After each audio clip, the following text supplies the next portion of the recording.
Hello, I'm Tara Brabazon. I'm the Dean of Graduate Research at Flinders University, and welcome to Vlog 87, Confidence.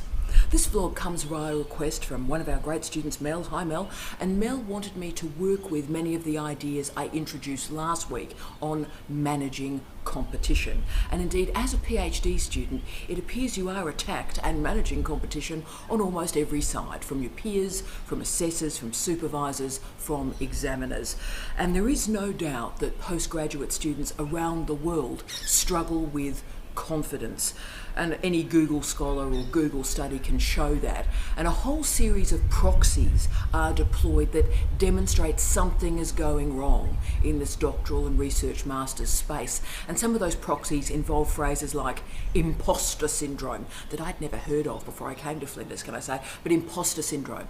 And also 2017 has revealed a series of studies, very serious studies, that explores the mental health concerns that exist in our postgraduate population. And basically one look at the fabulous PhD comics and you start to see the challenges that confront PhD students on a daily basis. And of course we know something about this in the Office of Graduate Research at Flinders University. That's just through those glass doors there. We see students on the best days of their life, but also on the worst days of their life. And our job is to help them work through and understand what is happening to them, and then be able to move forward in their career and in their life. But in this vlog, I'm not going to get deep and meaningful about confidence. Mel didn't want that, and that sort of stuff makes me a bit uncomfortable, a bit too hippie for me. But what I am going to do today, and address Mel's concern about short, medium and long-term strategies to manage confidence on those days when you feel like you're on the Titanic, and yes, you are, sinking. So what I want to do is create some space, a sweet spot, if you will, that will enable you to progress in, with and through your life. So what I'm looking for you today is a sweet spot between hubris and profound self-doubt, between overconfidence and underconfidence. I want to convince you, if you will, provide concrete strategies for you to demonstrate that yes, you can achieve as a researcher, as a teacher, as a scholar, as a consultant. But there is a second step. Yes, it's about belief, but belief is not enough. What I want is to create a position for you where you are able to evaluate and judge your own outcomes, your own goals, your own outputs, without endlessly deferring to the judgments and the views of others. So for me, this is really what the PhD journey is about. You start the PhD thinking that you are capable, and you finish the PhD understanding what you are capable of. So my goal in this session today is to create a space for you where you feel centered and confident, and you're not endlessly deferring to the opinions of others.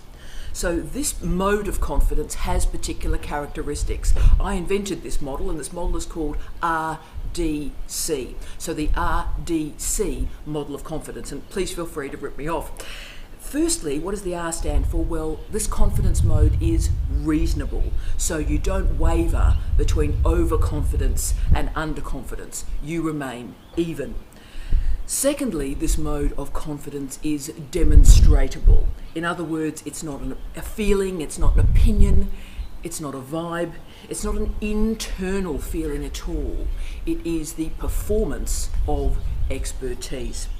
This is very different from the self-help movement and self-help books that I have been reading for you this week, much to my shame. A horrendous genre, can I say. But the argument of the self-help genre is that if you just think differently, then you can become a different person. Now, that's not true. And the other point is, we are scholars. Our feelings, our emotions about ourselves are not terribly interesting or important. It's about evidence. It's about outputs. So the confidence that I'm talking about today is demonstratable. It is based on evidence and it's backed up by something. Thirdly, it is containable. So you judge your expertise on the basis of your particular competencies. So it's based on how you consider yourself, not endlessly moving out to the opinions of others. So it is containable, reasonable, demonstrable, and containable. That is the model of confidence that we're talking about today. So this means that you know you are competent because there is evidence that demonstrates that you are. So right, there's some definitions for you to think about and consider how you can develop a pretty stable, centred mode of confidence. And as you can see, my argument is confidence is built. You build it. It doesn't simply exist in the air. So don't isolate yourself. Reach out for other people to enable that confidence. Now, I'm not talking about dial a crowd here at all. What I want for all of you is that you select 2 or 3 or 5 people who you can trust completely. Now, they may or may not be your supervisors. They're certainly not my supervisors, can I say, but 2, 3, 5 people who, through your career, will offer you concrete advice. And the important thing about this group is that they don't gain anything from offering you that advice. So they don't have that self-interest in your development. They're simply offering you advice because they're very experienced, they know what they're doing, and they care for you. And that's a very, very precious group of people. I have a group of people like that. I've had them since my mid-20s, and I still, to this day, in fact, I used the expertise of one of my group last week for a big decision that I have to make. So that group is very precious. Also, do listen to feedback. Now, the caveats to my statement, there are 80% of feedback that we receive in contemporary life is absolute nonsense, opinionated nonsense, and the other 20%, sadly, is crucial and probably integral to your development, but clothed in language that just makes me want to get a chainsaw and kill people. So when feedback is offered, firstly, ascertain if it is useful feedback. Pull out the content and try to remove the clothing of the emotion and the nasty stuff. Get the feedback, get the content, implement it, and don't get too worried about the emotional clothing in which it is dressed. And I always say the moment feedback gets personal, so it's about you, about how you look, about your boyfriend, about your girlfriend, about your partner, about your family, about your friends, the moment it gets personal, boom. Blanket and move out of there, okay? And these days, I'm so old, when people do this sort of stuff to me now, I call the behaviour out and go, you've just said this, that's inappropriate, don't do it to me, don't do it to anyone, and then I pack up my stuff and I leave. So it is important that we don't validate this type of behaviour, particularly in universities. But also there's a lot of stuff that is in your control when we're dealing with confidence, and I'm a big believer in working hard. Confidence is gained when you become better, smarter, and stronger. And every time somebody knocks you, and you're going to get knocks pretty well on a daily basis, every time someone knocks you, you make a decision to work harder, read more, learn more, think more, write more, become a better scholar. Get into a reading group, learn something, challenge yourself. And also remember, we're talking about actual accomplishments here.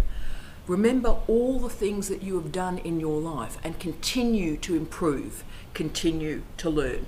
So what I want you to do is measure yourself against yourself. Know what you are good at and really enjoy that, know your strengths, but also be confident enough to recognise your weaknesses and come up with strategies to improve them. So you as a scholar, you as a worker, you as an intellectual, you will be known for your strengths. That's what will make you famous. But what is interesting, if you can work on those weaknesses, you add new strengths to your portfolio and you render yourself more employable. I can't tell you how many weaknesses I've had in my career, and I have many, but weaknesses in my career that I've worked on and then gained an expertise in that area, and at least a couple of my jobs I've gained from working on those areas of weakness. So the key strategy, and I actually talk about this in the induction of PhD students at Flinders, the key strategy is work on your CV from the first day of your enrolment. every achievement, no matter how small, a speech, a presentation, a marking, an article, everything, list it down on that CV. Have that incremental sense of achievement. Because confidence is based on being verifiable. Stop making it about feelings, about the daily vagaries of what someone said to you. None of that stuff actually matters. So when in doubt, I want you to open your CV and see your career starting to develop and emerge.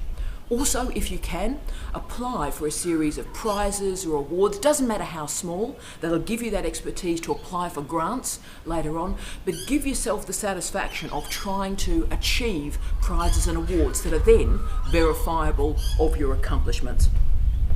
The final key strategy I wanted to offer for you today is an important one, I think, and it is name your fear.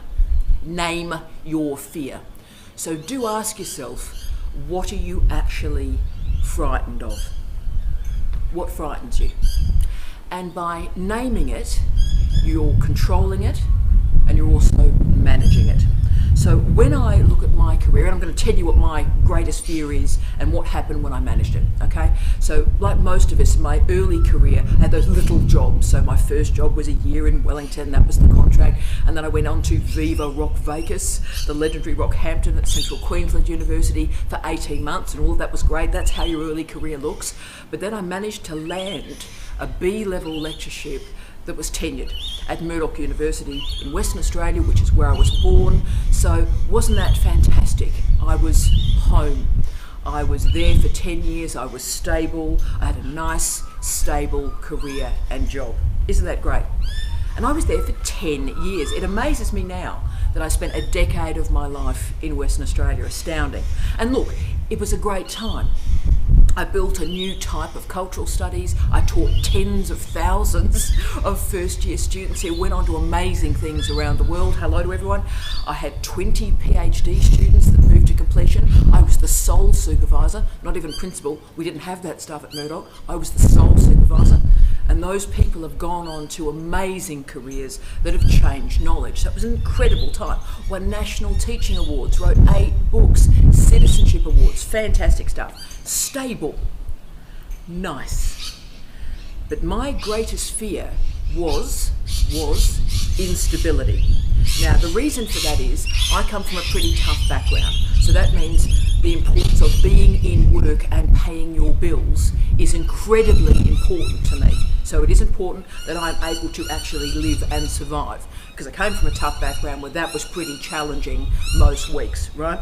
So that fear created the idea in me that change was a problem, that instability was a problem, that you need to sort of stay somewhere and put up with stuff because it's about just making sure you're paying your bills. Now, that was my fear. And then you know what, life, as it so often does, presented me with an incredible challenge that confronted my fear. And it, of course, involved a bloke. I met a bloke, he was a great bloke, can I say, Professor Steve Redhead, who is and was a very famous British academic. He was already an international name and a professor when I met him, so I can't claim credibility for that. And when we got together, and we got married very quickly because we like each other, we stayed in Australia for a little bit, and then Steve and I talked, and I used his advice, and he argued, and he was right, that if I had stayed in Australia as a female academic, my career development would have been hampered because there are so few professors, female professors in this country. Only 20% of professors in Australia right now are women. Women are not promoted through. So Steve said, how about we go to the United Kingdom? So does that mean I have to resign my job in Perth and move? But you know what? We did. We packed up our lives, we sold our house, we sold everything, packed our lives up and moved to the United Kingdom. So I'd left security and instability, and I'd become an unstable academic that would go where the work was around the world. And you know what? The greatest fear became the greatest gift. because I suddenly landed in all these incredibly new places, and I taught the most amazing students. I worked with the most incredible staff that became incredible friends of mine that I know to this day. I learnt so much so quickly by throwing myself into a new environment and having to manage, having to survive, having to grow and transform and change and enable an institution. So my life has been absolutely amazing because I felt the fear and I did it anyway. I felt the fear and I did it anyway. And now, as an old lady, I know that I can work anywhere in the world tomorrow. And I'll have a fantastic time, produce great outcomes, meet great people, it'll be brilliant. So I've become like a cat, where simply I can be thrown out of a window, I know that I'm going to land, and I know that I'm going to be successful. So your fear will be the fuel for the greatest experience of your life. And if you confront that fear, you will gain incredible confidence, and the opportunities that you will gain, I can't even convey in language for you. So always remember that you choose to complete a PhD. It is a rare and very, very precious opportunity. So whenever you're going, why am I doing this? Oh, I'm doing a PhD. Oh, isn't it a problem? You chose to do a PhD. So claim that. You chose to do a PhD, so enjoy it. It is a gift, it is a privilege that 99% of the population never have a chance to do, and you do. So don't complain, enjoy it, relish in it. It is a gift. But also remember, the idea that you've been admitted to this program demonstrates that you're brilliant. Use that as evidence to show that you're doing something extraordinary, because so few people have that chance. So work hard for me, feel the fear, and do it anyway. The final point I wanted to make in this vlog today, and I've based this final analysis on a great article that I use a lot in the work we do in the Office of Graduate Research. It comes from 2012, Jerram and Carl. And this article was titled Navigating the Doctoral Experience. Great piece. And they argued the importance of PhD students creating a supportive environment for others. So many PhD students complain about, oh, that someone's been nasty to me or someone's been rude. But you've got to ask yourself the question, are you being rude to other people? Are you bitching? Are you gossiping? Are you undermining other people? And if you are, then you are implicated in creating a toxic environment. Now, I know a lot about toxic environments and they make me incredibly upset. Why? Because one of the places I've worked in was so toxic, one of my colleagues killed himself. And not only did one of my colleagues kill himself, but 8 full professors, including me, 8 full professors left that toxic environment in a 6-month period. 8 professors left. Tenured full professors. So of course for the junior staff that were there, that were bitching and complaining and gossiping and so forth, they thought, oh, well, these people have gone. But the problem is the full professors, the famous people, had left, and now no one actually ever goes there. No one applies for the jobs, no one goes there, because it is known internationally as a toxic environment. So what I would ask is that you create on a daily basis the kind of culture that you want to live in. An empirical study in the year 2000, I think by Lovitz, that a lot of people cite and I use a lot, found that PhD students leave programs for 2 reasons: stress and social isolation. So what I want you today to do is make a decision to be part of the solution rather than part of the problem. Maintain an evidence-driven approach to your career, and approach your analog and digital lives through the creation of compassion and kindness.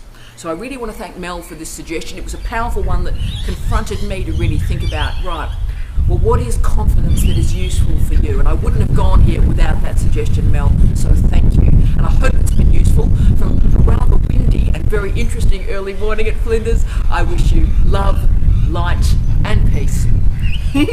See you out.